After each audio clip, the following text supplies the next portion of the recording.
remember that.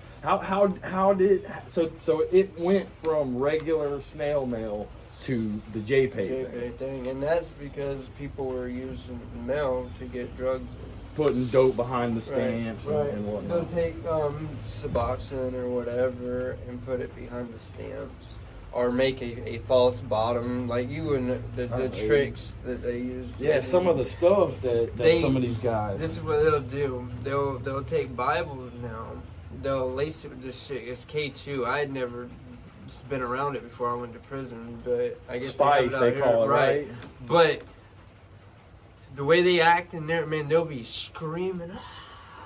So it's taking all their clothes off, freaking out. They're hallucinating. Like, so it must be something different. Right? Yeah, because I smoked the K2 before. I mean, it gets you high really intensely, and then you take a nap and you get a headache. Yeah, this is something totally different. Like, I don't know. I've never seen. It's like maybe like if they were on PCP or something like that. Oh, maybe it's that stuff they call flocker. I don't know. There's just so much crazy stuff, and it makes these people zombies. This meth thing. Now, is meth a big thing in there?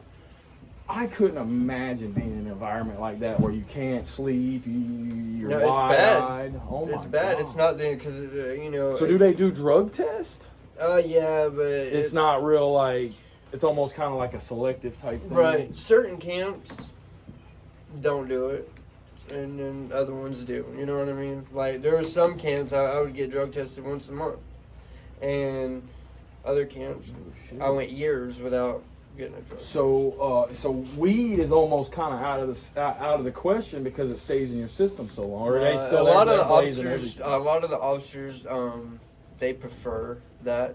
People like, if you're gonna get high, smoke a little weed. Smoke a little because weed. You're calm. You're gonna go get something. They don't like the K2 stuff. Obviously because of what I just told you. It's a big battle. And the meth, because you get on meth, it's already a fucked up environment. You can't even have a conversation with somebody that's right. And they're like the paranoia and this and that and the other. It's already a fucked up environment. So you add that on top of it. You got these dudes thinking the whole dorm's wanting to kill them, and they're running around with something. I had a bunkie when I was in 2-man cells.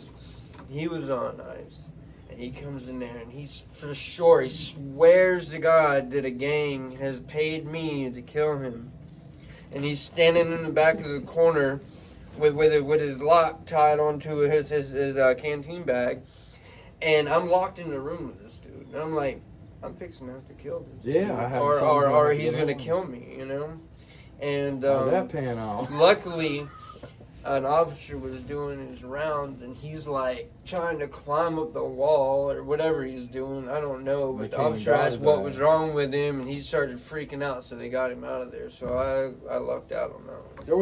There was this other thing. Do you don't they? I don't know if they have it here in Florida, but I had watched a YouTube channel, Joe Guerrero after prison show, and he was talking about there's a number you can call called PREA. Yeah.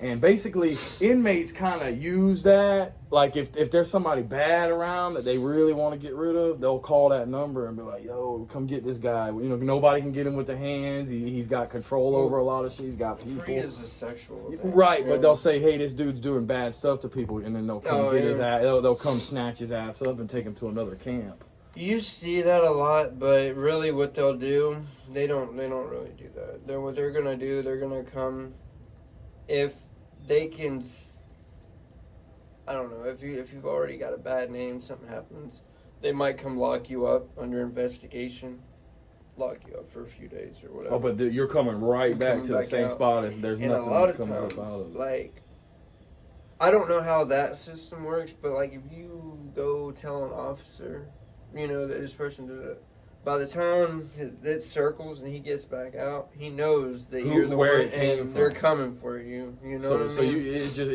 there's just no way out of it. You gotta ride it out. Ride it out. Yeah. Which can be months and even years. Yeah. Well, usually people like that, they're either gonna get stabbed or stab somebody and do something fucked up and get taken away. But his place will be filled. Quick. Some other piece of shit's gonna come. Devil's advocate, basically. Yeah. And so, I'm gonna get to some of these questions right here that I had written down. It's just so much that we can dive into on this deal. So, how exactly was life right before you got locked up? As far as you knew you were fucking up, you knew something bad was coming. How was life before? And explain that to me. Well, I'm gonna back all the way up to the beginning. Like, I had my own shop. I was, I would do that in the afternoons and work my job during the day. I was trying to grow my own business. And I was at work one day, and this dude kicked a piece of flooring, and it came up and hit me in the leg, cut my leg open. They ended up putting me on Percocets. And man, I just turned into a monster at work. Like, I felt like I was Superman. I could do anything, And 'cause my back wasn't hurting no more, nothing. I felt good. So, once that script ran out, man, I was feeling like crap, man, and I didn't really know why. And this dude that was at work, he told me I was dope sick, and I was like, I don't do dope, bro. He was like, no, it's from the pills. And then he gave me a Roxy, and it all went away. And I started crying, man. I broke down. I went to my dad. There was no help. I was ashamed of myself, so I didn't go to my wife or my mom or anybody and ask for help. I decided I was going to do it on my own. And I tried hiding it, because I was ashamed of myself. And, at the time, Roxy's were like $30 a piece, man. It wasn't no cheap game. And then they don't work no more, and you got to take more. Yeah, you got to take the 80s now. Well, I always stayed on 30s. Good. I would just take like. Well, I was talking about. A lot of people once the Roxy's shut down, then they'd go to Oxys. Then they'd be on the 40s. Then they'd be sleeping, standing up on the 80s. I went from that to heroin actually, because. Oh wow! Yeah, straight to the source. Right, because. I was taking them, and then I didn't have anything, and it was Thanksgiving Day, right? A friend of mine, had gave me some heroin, and I got mad at him. I was like, man, only 2 people do heroin: homeless people and rock stars, and I ain't neither one of them, And I got mad about it, but I threw it in my center console for some reason, and I had forgot about it. Well, I remembered it when I was laying in bed, and I had to go to Thanksgiving dinner with my wife and my daughter, I couldn't be sick. I didn't want to explain it. So I was scared. I went out there. I was terrified.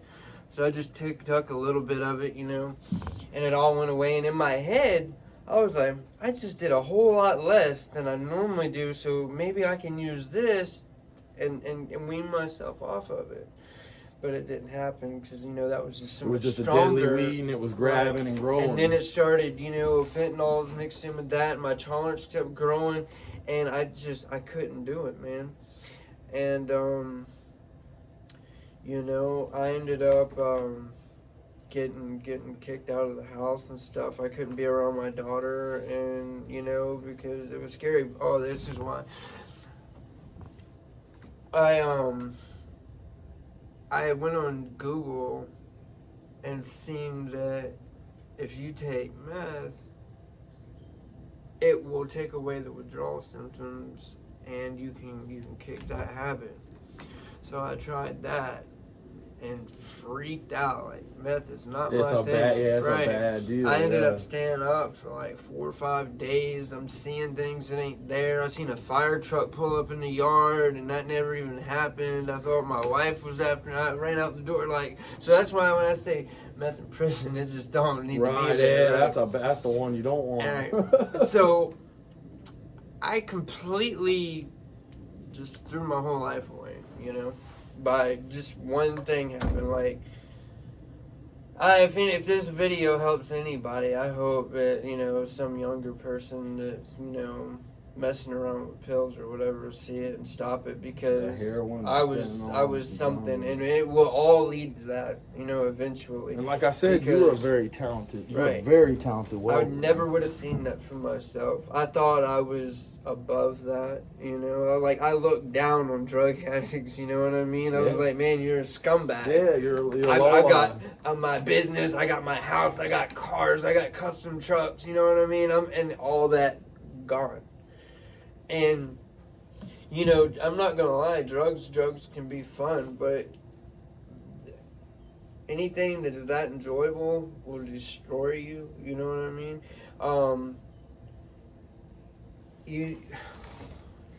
Nobody wants to be a drug addict, man. That is not fun. You feel like, and I used to look, like I said, I look down on drug addicts and stuff, like, oh, you're a piece of shit. But by that, what I mean is, they're going through some stuff, you know what I mean?